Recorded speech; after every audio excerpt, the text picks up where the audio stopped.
Ustaz, perbuatan bid'ah adalah sesuatu yang tidak ada contohnya dari Rasulullah SAW dalam soal ibadah. Kalau soal dunia, tradisi dan sebagainya, apakah boleh? Pertama begini, teman-teman sekalian, tolong lengkapi kalimatnya ya. Tidak setiap yang tidak ada contoh dari Rasul itu disebut bid'ah. Hati-hati. Ya harus tuntas penjelasannya, jangan memberikan celah ya. Ingat, yang disebut bid'ah itu sesuatu yang tidak ada ketentuannya dari Rasul. Ketentuannya ada 4 sifatnya. 1, ada dalilnya, ada contohnya. Seperti sholat, jelas ya. Kedua, ada dalilnya, contohnya sementara, seperti kunut. Okay? Yang ketiga, ada dalilnya, cuma contohnya nggak ada.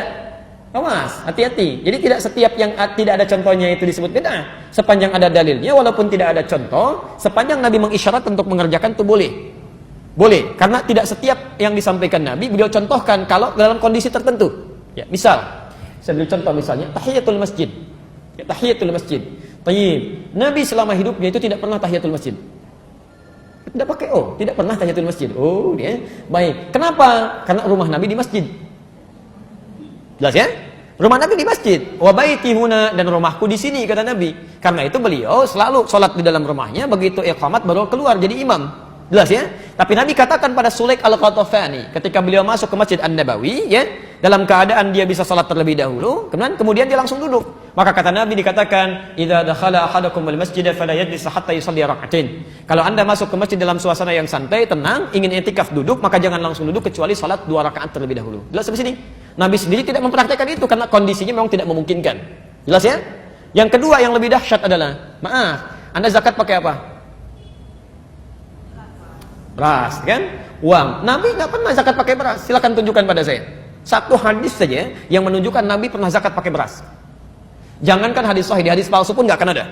Anda cari sampai kiamat kurang 2 hari nggak akan ditemukan. Ya, sehari lagi buat berpikir kita untuk apa nyari gitu kan? Baik, nggak ada karena Nabi zakatnya pakai gandum atau pakai kurma. Tapi kemudian di zaman Muawiyah ketika beliau jadi gubernur di Syam, di Damaskus, beliau katakan yang dimaksud zakat menggunakan kurma ataupun gandum itu irqun, makanan pokoknya. Jadi kalau makanan pokok di satu tempat kemudian digunakan sebagai bagian dari zakat itu boleh. Ya, sepanjang itu bagian dari makanan pokok. Makanan pokok kita apa? Itu makanan ibu. Ya, makanan saya itu nasi.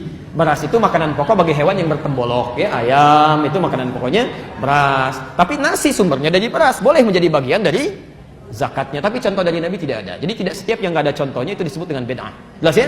Kecuali yang keempat, tidak ada dalil, tidak ada contoh, kemudian dikerjakan itu yang bermasalah. Salat, saya tutup sampai sini karena waktu kita akan masuk adzan asar.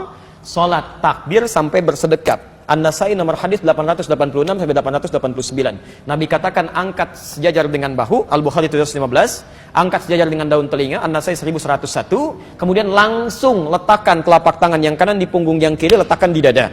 Ya, taib, bahasanya langsung.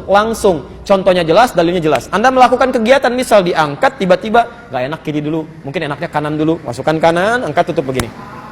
Itu yang tidak ada dalilnya, tidak ada contohnya. Jelas ya?